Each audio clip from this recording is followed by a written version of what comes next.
Counsellors जो है, जो सलाहकार हैं हमारे, वो हर एज में हमें काउंसलर्स की ज़रूरत होती है। जब बच्चा छोटा होता है तो माँ बाप से पूछता है, टीचर्स से पूछता है ना। फिर हम अपने संडे स्कूल में संडे स्कूल टीचर जो हैं उनसे सलाहकारी करते हैं। यूथ ग्रुप में अपने यूथ लीडर जो है, पादरी साहब जो हैं। फिर अपनी फैमिलीज़ में हमारे मुख्तलिफ काउंसलर्स होते हैं, पादरी साहब के पास जाते हैं, फिर चलो पादरी साहब को पूछते हैं, है ना। अपने पड़ोसी, अपने बुजुर्ग, ख़ानदान, माँ बाप, उनसे हम सलाहकारी करते हैं। तो ज़बूर नवीस कहता है कि एक ग्रुप है वो जो मुबारक हैं, उनकी क्वालिटीज़ क्या हैं?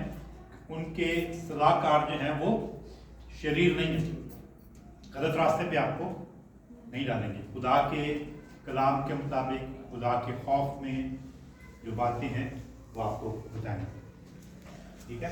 लोगों के खिलाफ आपको नहीं करेंगे। फिर दूसरी बात को क्या कहते हैं? और खताकारों की राह में खड़ा नहीं होता।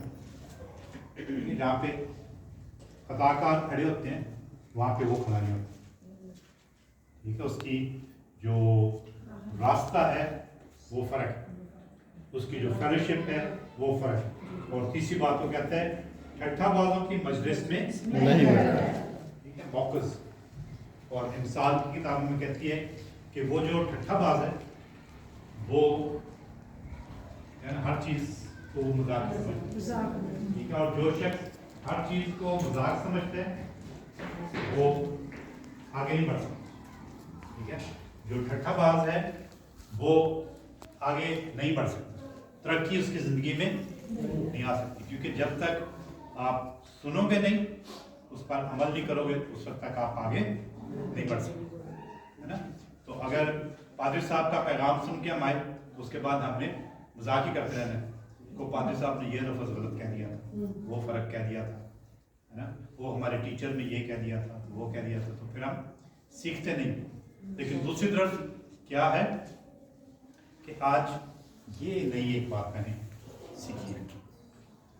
तो जो टॉक, जो पैगाम हमने सुना, जो संडे स्कूल में सीखा, जो यूथ ग्रुप में सीखा, उसमें कोई एक बात जो हमने सीख ली तो वहाँ पे हमारी फिर ग्रोथ हो जाती है। तो ज़बूर नवीस कहता है कि ठट्ठाबाजों की मजलिस में उसकी सोबत, फेलोशिप ठट्ठाबाजों की नहीं है, वो मौकस नहीं है, चीज़ों को मजाक में नहीं लेते, बल्कि वो सीरियसली सीखते हैं और आगे बढ़ने के लिए कोशिश करते हैं। वो देखते रहते हैं कि पॉजिटिव चीज़ इसमें कौन सी।